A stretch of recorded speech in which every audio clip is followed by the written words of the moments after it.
So when I was, when I was 22, I was diagnosed as an adult with ADHD, to the surprise of apparently nobody. And they were like, yeah, we know.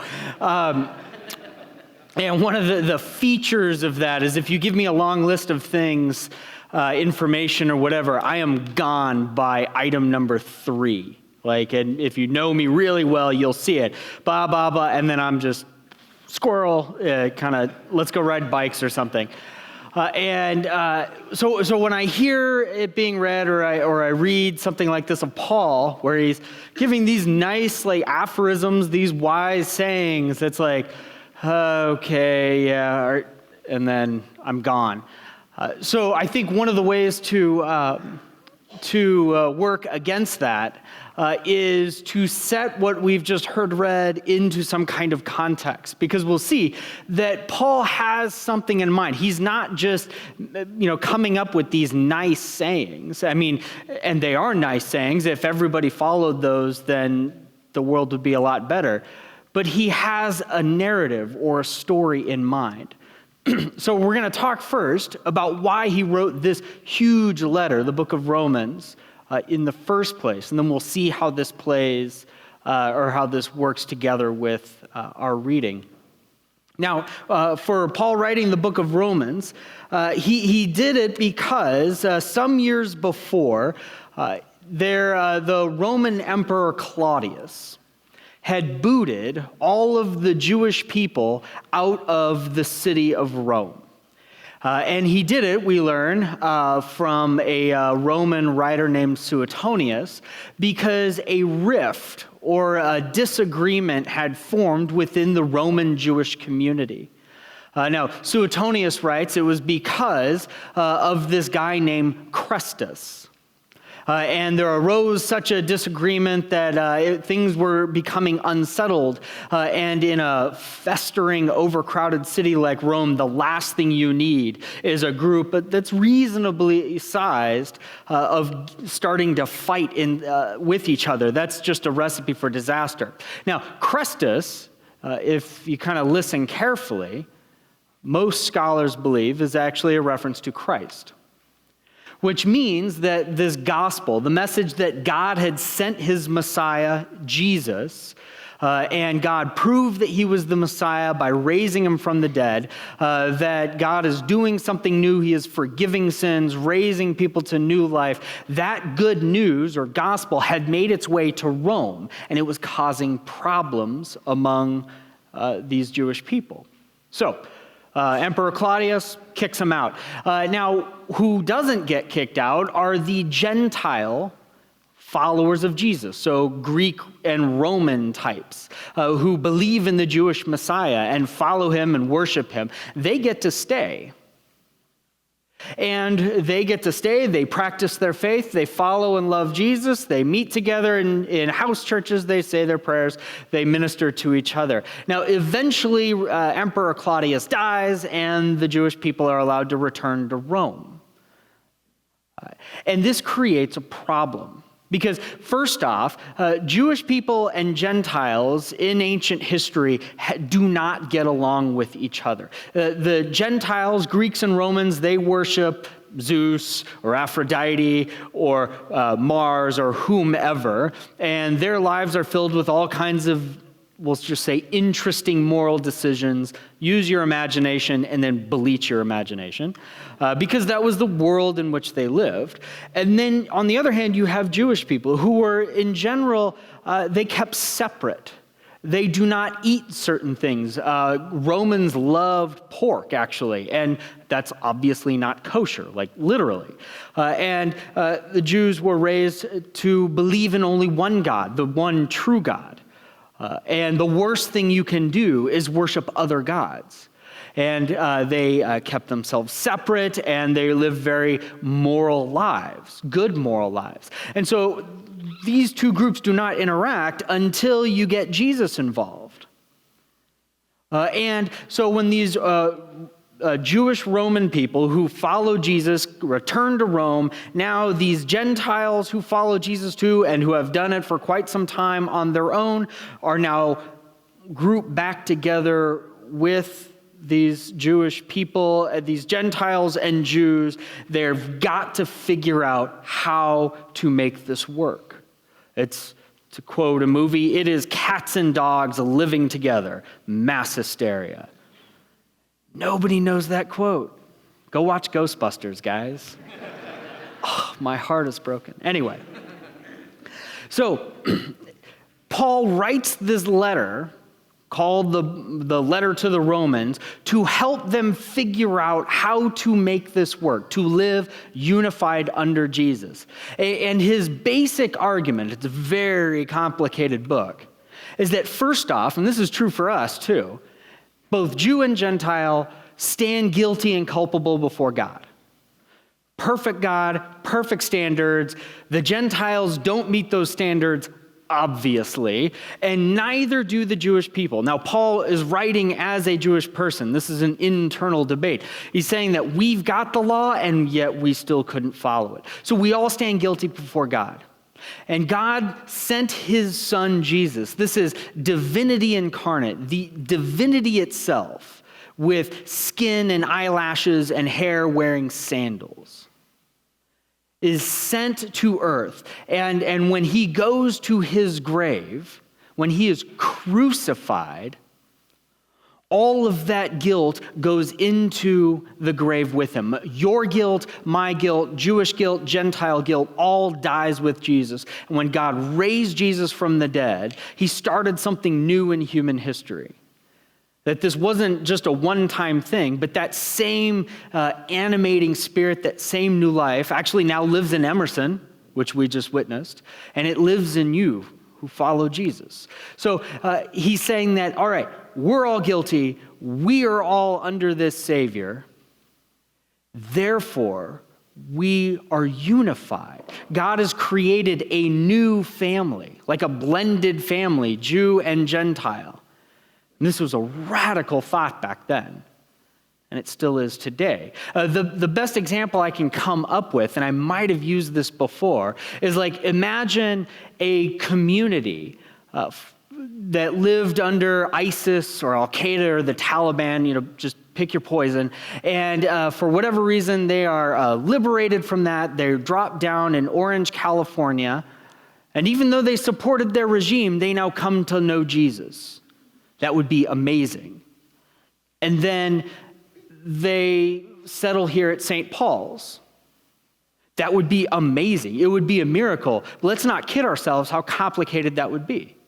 We are both used to thinking of each other as the enemy. And so now we'd figure out what it means to be unified in Jesus. It is with all of that that Paul then starts saying things like love must be sincere, hate what is evil, cling to what is good.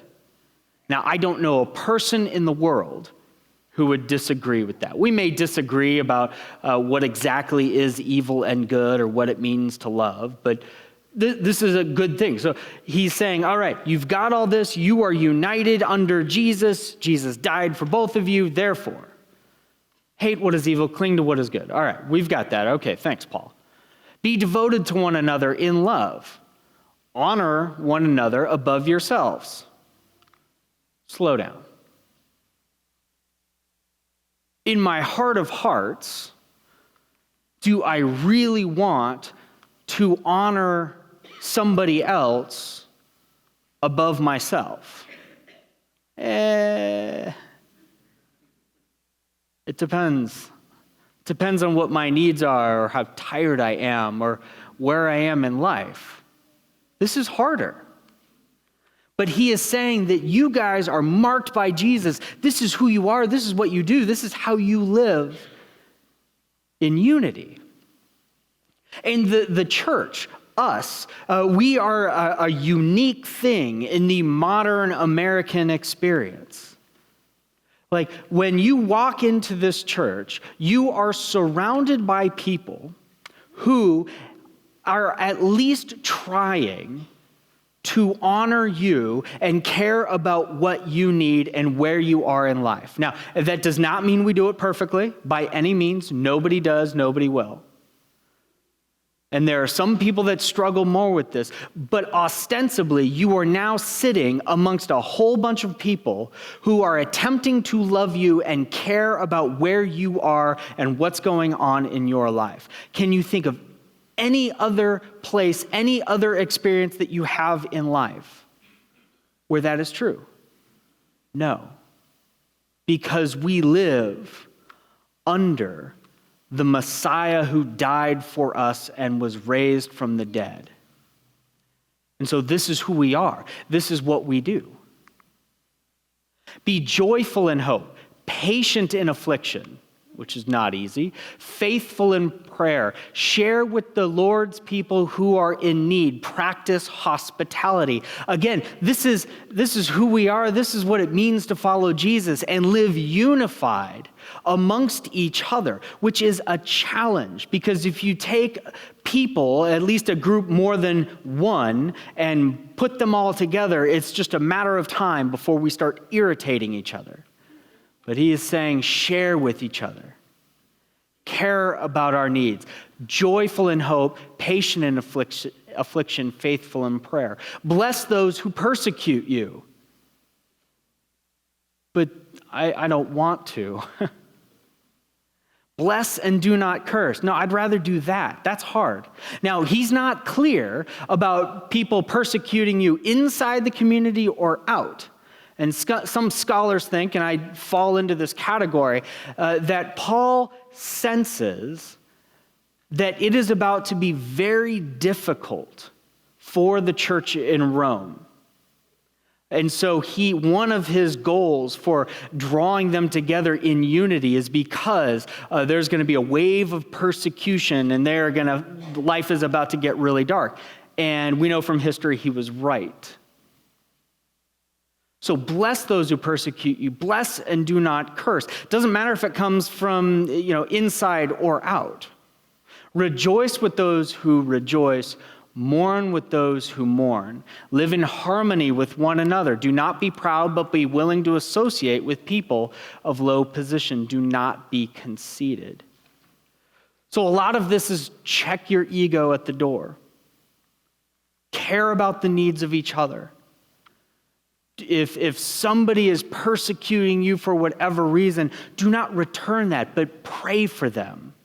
This is hard stuff. And at lying underneath all of this is the sense that if you are here and you are living under Jesus, both here, you guys, and those Christians who are reading this letter in Rome, you have made some kind of commitment. Now, unless you got dragged here by grandma or something like that, you have some kind of commitment, some kind of buy-in that, yes, I am here to worship Jesus with my brothers and sisters. And an interesting fundamental thing about the nature of relationships is that commitment to that relationship becomes a breeding ground for intimacy. Commitment is a precursor for intimacy, real intimacy. It's like a requirement. And out of that grows compassion. Give you an example. Imagine like a parent, a very new parent with a very young child, hypothetically. And by hypothetically, I mean this obviously happened to me. You've got this kid, they're born, and they go from that newborn to infant stage, and you love them, and it is just a miracle. It is life-changing in the most profound ways. But man, is that hard. Like, you cannot impose your will on an infant. It will not work. They just won't. And you're like, you get to this point like over and over again where you're just exhausted and you can't get them to eat, you can't get them to sleep, and they desperately need both. And you can't make it work, but you've got to, because there's a commitment there that goes beyond almost any other commitment you've made. You cannot get out of that relationship without jail time. And so you're sitting there, you're trying to rock and do all those things, and you're like, I'm so committed to this child. We have to figure this out. And it's not a coincidence that the relationship between a parent and a young child is one of the most intimate relationships we will ever experience. Because commitment breeds intimacy and compassion. You can now care for this child as he is just struggling in a very deep way. Or imagine like newlyweds. Have been married for not too long, a little while, and there comes a point where they get into that big fight, and the fight is about the dishes. But you start to realize, if you're very perceptive, that this fight isn't about the dishes. There's a whole lot of other things going on, and one of the big motivating factors for this fight is the fact that you realize we are committed. Getting out of this is a very complicated, painful endeavor. We are stuck together. We've got to figure this out. Which then results in intimacy and, over time, compassion. So in the same way as Paul is talking to or writing to these Christians who are trying to figure this out, it's because they are committed. And you are too. If you are coming here, there is at least some degree of commitment saying that I am here because Jesus has rescued me, and now I have a commitment to my brothers and sisters in Jesus. And as this commitment grows to each other, so do our relationships, our intimacy, and eventually our compassion for each other. So then Paul continues, do not repay anyone evil for evil. Again, but I want to. Be careful to do what is right in the eyes of everyone. If it is possible, as far as it depends on you, live at peace with everyone. Now, this is an interesting thing about the church because, again, we're all going to irritate each other at some point. We're at some point going to disagree with decisions made by leadership and stuff like that. Now, just a quick aside, there are, within a Christian community, a church community like this, there are certain things that we just cannot tolerate. There will be certain times where, and thankfully they're very much the exception that proves the rule, that look, we cannot have this in our community, period. So this is not to say that we don't have boundaries, because boundaries are part of healthy relationships, commitment, and really intimacy. But now Paul gives us this, with that in mind, he gives us this really tough thing. As far as it depends on you, live at peace with everyone. That means, like, well, but they said, doesn't matter. But they did, doesn't matter. But he's wrong. It is up to you to live at peace with them. That's hard. Really hard. That requires you not to repay anyone evil for evil. To do your best to do what is right in the eyes of everyone. Do not take revenge. But I want to. Or if you're more like me, I won't necessarily take overt revenge, but I'll definitely fantasize about it. Which, if I'm being really honest, is pretty toxic. That'll poison the well if you just sit there and ruminate on that. But leave room for God's wrath. Okay, now we're talking all right, they wronged me. I'm not going to get revenge. God's he's going to strike them down with lightning in Orange County, which never happens except for last week, which was kind of odd, or 2 weeks ago, or whenever that was. For it is written, it is mine to avenge, I will repay, says the Lord. All right, right on. On the contrary, Paul says, if your enemy is hungry, feed him. If he is thirsty, give him something to drink. In doing this, you will heap burning coals on his head. Well, hold on. That means the person that I'm waiting for God's wrath to strike him down, I actually have to help them out. They're hungry, feed them. Thirsty, give them a drink. expand that metaphor. That's not how I would like to live. I would rather be right. But this is a different kind of living. Oops. Do not be overcome by evil, but overcome evil with good. Now, especially those last few slides, there's a word to describe living like that, to forego your desire and, in some cases, your right for revenge or judgment. Because a lot of this involves giving up your rights. Or allowing or overcoming evil with good, rather than some kind of violence or imposing your will. Giving up your rights or taking the person that hurt you and actually caring about their needs. There's a word for that, and it is cruciform, in the shape of a cross, because it feels like a certain kind of death. When we give up our rights for somebody else, it feels like death. It hurts.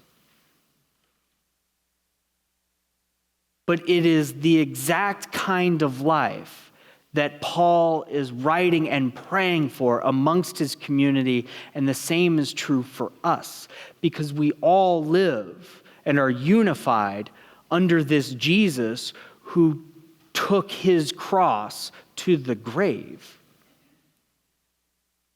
And we are here because our guilt, our imperfection died with him. And as I said, when God raised Jesus from the dead, he started something new in your hearts. In fact, we live cruciform lives because that is what God has called us to be. That is how God has made us a community. And so in that same vein,